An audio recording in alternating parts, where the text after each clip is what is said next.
हमारे साथ मौजूद हैं सीनियर तज्जियाकार अदनान आदिल साहब। वेलकम टू सुनो पाकिस्तान। कैसे हैं आप? जी मैं बहुत अच्छा हूँ। कैसा लग ये रहा है? कह रहे थे ठंडी कि ठंडी आपको morning। सर्दी नहीं लगती है? नहीं सर्दी नहीं, वो कह रहे हैं खाने में बहुत नहीं, शहर बानो मौसम एंजॉय करती हैं सही। मौसम एंजॉय हाँ, करते हैं, मौसम, लेकिन yes। ये सर्दी को लगती है। सर्दी को लगती है।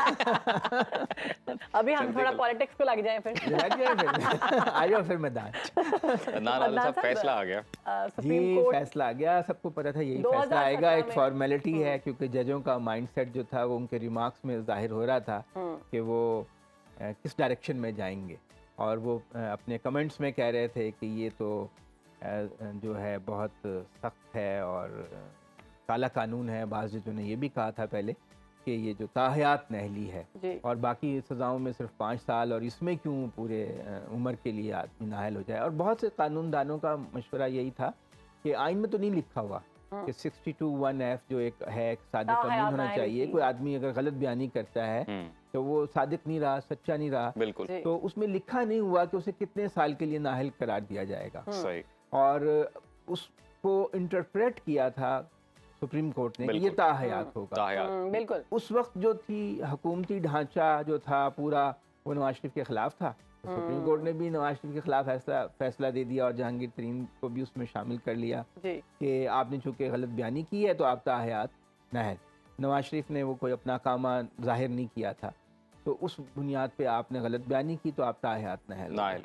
लेकिन अब उन्होंने कहा कि ये ताहयात नहली जो है ये बहुत सख्त सज़ा है और आइन में कहीं इसका जिक्र भी नहीं है। तो हम अपने पुराने जो फैसले को रिवाइज करते हुए वापस लेकर इसको 5 साल तक महदूद कर देते हैं। बानी पीटीआई भी हो जाएंगे फिर से मुस्तफीद? नहीं, बानी पीटीआई का मामला ज़रा फ़र्क है।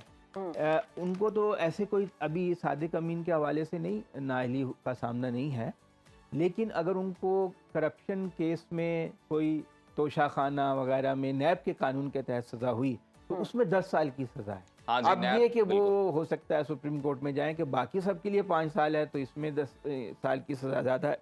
लेकिन इससे एक तासुर तो ये उभरा कि सुप्रीम कोर्ट का कोई फैसला आखिरी नहीं है। जब चाहे सुप्रीम कोर्ट अपने माजी के फैसले को रिवाइज कर सकती है। तो अब एक दरवाज़ा तो खुल गया है। ये तो लोगों का जो एक आम लोगों का तासुर है वो आला दिया के बारे में ये है कि ये कलाबाजियाँ खाते रहते हैं, कभी कह देते हैं ये बात ठीक है, कभी कह देते हैं नहीं ठीक है। तो इस तासुर को भी ख़त्म होना चाहिए। गो कि एक बात अच्छी ये हुई है कि सियासतदानों के सर पे जो तलवार लटकी हुई थी कि ताहयात नहली, वो ख़त्म हो गई है फिल वक्त। क्या पता अगली दफ़ा फिर सुप्रीम कोर्ट आ जाए और वो 9 रुकनी बेंच बना के फिर इस फैसले को भी रिवर्स कर दे। तो अब ये पाकिस्तान के हालात कुछ ऐसे ही हैं, कुछ पता नहीं चलता। तो नाज़ा 184(3) के तहत जो डिसीजन लिए जाएंगे तो लगता है कि फ्यूचर में वो भी दोबारा से उन पर भी नजरसानी हो सकेगी और वो भी दोबारा से एक कानून भी पास हो चुका है कि फैसले में अपील का हक होगा। अपील का हक होगा। तो लेकिन ये तो इन्होंने अपील का हक नहीं भी था तो इन्होंने अपना एक फैसला रिवाइज कर दिया, रिकॉल कर दिया। तो इससे तो पता ये चला कि सुप्रीम कोर्ट की कोई बात फाइनल नहीं है। वो अपने पुराने फैसलों को भी रिवर्स कर सकती है। अब जैसे कि जुल्फ़िकार अली भुट्टो का केस चल रहा है तो उनको अदालत में सज़ा हुई थी और एक जज जो थे नसीम हसन शाह जो उनको सज़ाए मौत देने वालों में शामिल थे, उन्होंने कहा था कि ये मैंने दबाव में सज़ा दी। उस वक्त की हुकूमत माशाल्लाह हुकूमत का दबाव था। तो अब अगर ये उस फैसले को भी कहते हैं कि वो फैसला गलत था तो फिर अब वो तो वापस नहीं आ सकते। जुल्फ़िकार अली भुट्टो उनको पहले ही कहा जाता है कि अदालती कत्ल था। तो ये सुप्रीम कोर्ट के बारे में एक तासुर अवाम में बहरहाल एक इमेज सा बन गया है कि ये किसी वक्त जो है कोई फैसला दे देते हैं, किसी वक्त कोई फैसला दे देते हैं। लेकिन एक लिहाज से अच्छा है हाँ कि सियासतदानों के लिए ये जो मुश्किल थी कि ताहयात नहल, अगर नवाज शरीफ ना होते ताहयात नहल तो सियासत ज़्यादा स्टेबल रहती।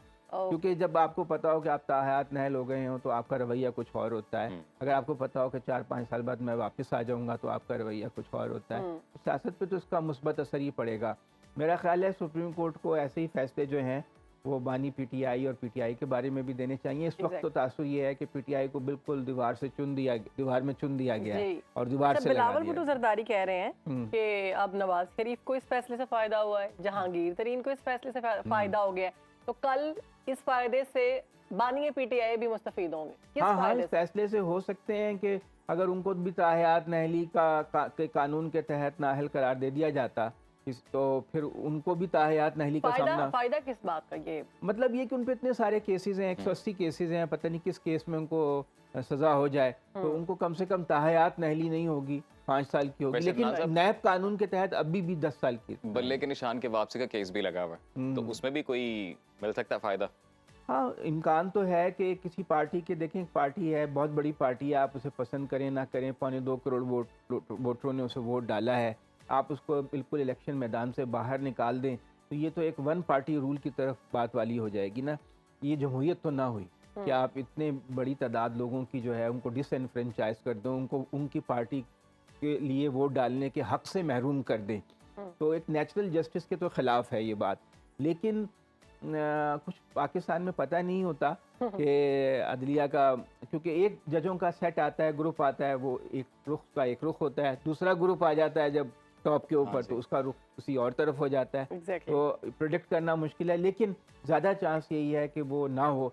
लेकिन एक तरफ दूसरी एक और काम शुरू हो गया है, वो ये है कि हुकूमत ने एक कमेटी बना दी है कि जो 9 मई के वाक़यात थे, 9 मई 2023 के, जिसमें बहुत एहतजाज किया और कौमी तनसीबात पे उन्होंने तोड़फोड़ की, तो उस पे एक रिपोर्ट बनाई जाएगी कि वो सारी जो उनकी एक्टिविटीज़ हैं उस पे हो सकता है कि उन्हें एक कहा जाए कि ये तो एक दहशतगर्द तंजीम है और ये इनके जो लीडरशिप थी वो इन्वॉल्व थी इन सारे, ये एक मेरा गैस है कि असारो कराइन ऐसे लगते हैं, जिस तरह का मीडिया कैंपेन चल रही है और वीडियोस रिलीज़ की जा रही हैं, माहौल बनाया जा रहा है, तो फिर इसको कलदम करार दे दिया जाए, तो यानी उनको फिर आउटलॉ गैर कानूनी तंजीम करार दे के इलेक्शन के अमल से बिल्कुल ही बाहर कर दिया। पहले तो था माइनस बानी PTI का चांस था, अब लग रहा है कि पूरी पार्टी को ही माइनस करने की कोई कोशिश। अदनान साहब प्लस हो गए, नवाज शरीफ एक आखिरी रुकावट थी, ताहयात नाअहली, वो भी दूर हो गई, तो अब सियासी मंजरनामा दिलचस्प हुआ कोई उनकी एंट्री के बाद?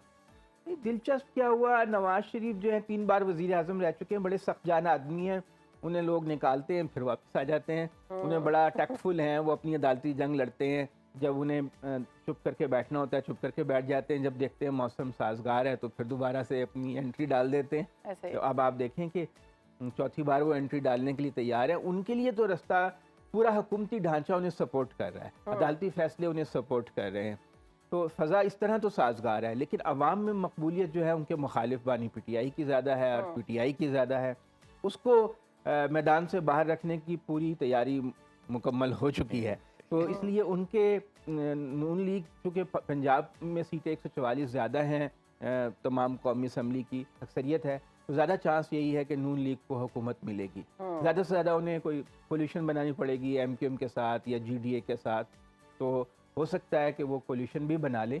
लेकिन अगर PTI बिल्कुल ही आउट हो गई, उस पर पाबंदी लग गई, फिर तो उनके लिए मैदान खुला है, फिर तो वो जो मर्जी करें। ये भी कहा जा रहा है कि कोई नया ढांचा बनाया जा रहा है, कोई 10 साल का प्लान सामने आ रहा है, कोई 6 साल का प्लान आ रहा है, वो क्या सीन? अफवाहें ये हैं कि मुल्की मईशत का तो बहुत ही बुरा हाल है। आपको देखें कि एक साल में माशी तौर पर जिंदा रहने के लिए $25 अरब के नए कर्जे चाहिए, बैरूनी कर्जे, ताकि पुराने कर्जे उतार सकें और जो तिजारती खसारा है हमारा वो हम ख़त्म कर सकें। पाकिस्तान को तो बिजली बनाने के लिए गैस चाहिए, पेट्रोल चाहिए अपनी ट्रांसपोर्ट के लिए और घरों के लिए, तो उसके लिए 20-25 अरब डॉलर चाहिए होते हैं, जो हमारी बरामदात इतनी है नहीं।